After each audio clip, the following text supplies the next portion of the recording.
I saw it's West Side Story. What I saw it's just alright. Olá pessoal, tudo bem? No vídeo anterior nós falamos um pouquinho sobre a avaliação de impactos ambientais. Nós contextualizamos sobre a avaliação de impactos e especificamente nesse vídeo eu vou falar um pouquinho mais sobre as metodologias que foram citadas no vídeo anterior.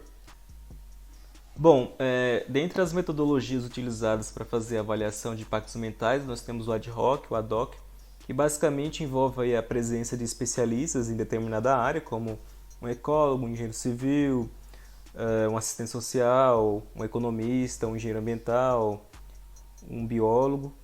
E esses especialistas vão fazer essa avaliação de determinado empreendimento, né? Eles vão identificar os impactos potenciais daquele empreendimento que vai ser instalado em uma determinada área.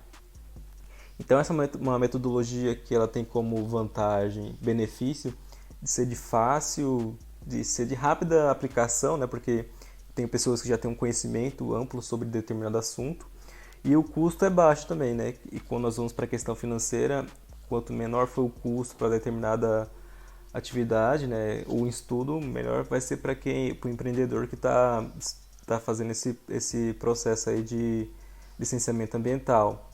O que nós podemos colocar como sendo assim uma coisa desvantagem dentro do processo de avaliação utilizando essa metodologia, porque é subjetivo, né? Você vê que são pessoas que vão estar avaliando através da sua especialização determinado impacto ambiental. Então, por exemplo, dois biólogos diferentes, ele pode ter um entendimento diferente sobre o impacto ambiental que um empreendimento possa gerar sobre a fauna, sobre a flora, e assim sucessivamente. Então, esse seria uma desvantagem dentro do processo de avaliação utilizando a metodologia de ad hoc. Bom, outra metodologia é o checklist, ou a lista de controle. Basicamente, ela envolve aí vários tipos de listas que nós podemos utilizar nesse processo, como as listas de verificação, listas descritivas, ponderais, listas de questionário também, listas simples. Aqui são alguns exemplos de listas que nós podemos utilizar dentro desse processo de avaliação. Ela é muito utilizada dentro do contexto do diagnóstico ambiental, né? Nós temos diagnóstico ambiental e depois a avaliação de impactos e medidas mitigadoras. Você pode utilizar dentro do contexto do diagnóstico.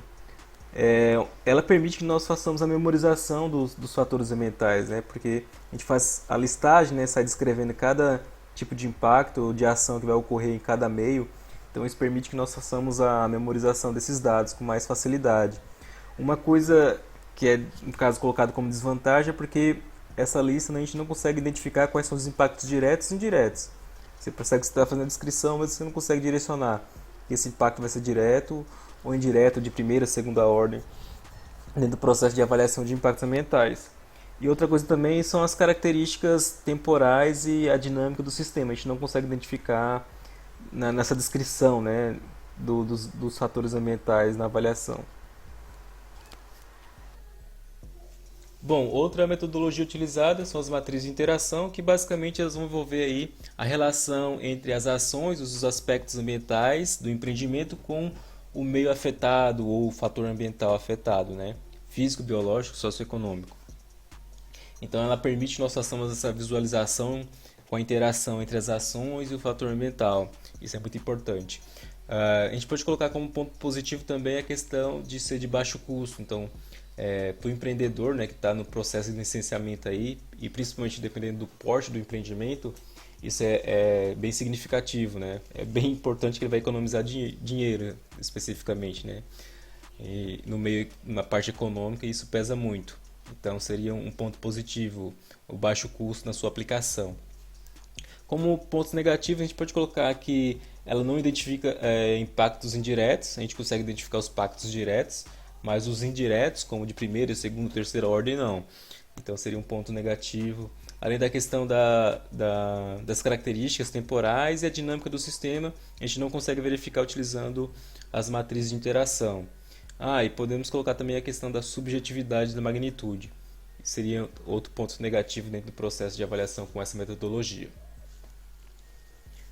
Bom, outra metodologia a ser utilizada no processo de avaliação são as redes de interação, que basicamente utilizam aí gráficos, fluxogramas, são cadeias de interação de impactos ambientais. A gente consegue identificar dentro desse processo tanto os impactos diretos como os indiretos. E os indiretos podem ser de primeira, segunda, terceira ordem, que eu vou conseguir identificar no meu processo de avaliação de impactos com essa metodologia. Então ela permite aí como um ponto positivo abordar a integração desses impactos, a interação desses impactos. Eu não vou conseguir saber como é que é a dinâmica de um impacto para o outro, né? Relacionar os aspectos temporais e espaciais, mas eu consigo identificar essa interação entre um impacto e outro, como é demonstrado aí no vídeo. Eu tenho uma ação, né? A partir de uma ação, que é o desmatamento, eu posso aumentar o ruído naquela área, e isso pode provocar o afugentamento da fauna, assim como também a perda da vegetação, pode fazer o afugentamento da fauna. E com o afugentamento da fauna pode acontecer atropelamento, enfim, outras coisas. A gente consegue identificar uma ordem, uma cadeia de impactos a partir de uma ação do seu empreendimento que vai ser construído, instalado e operado em determinada região. Então, essa seria a metodologia de redes de interação. Bom, outra metodologia, no caso é a superposição de cartas, que basicamente é a utilização de sistemas de informação geográfica, os SIGs, dentro desse processo de avaliação. A aplicação especificamente seria para projetos lineares, como dutos ou rodovias, mas a gente também utiliza no processo diagnóstico, né? Tanto na representação do meio físico, socioeconômico e biológico. Então a gente tem aplicação praticamente em todo o estudo, né, ambiental, desde o diagnóstico até a avaliação de impactos ambientais. Então é uma das vantagens de utilizar essa metodologia, que ela representa bem os meios que estão sendo diagnosticados e avaliados nesse processo de estudo ambiental.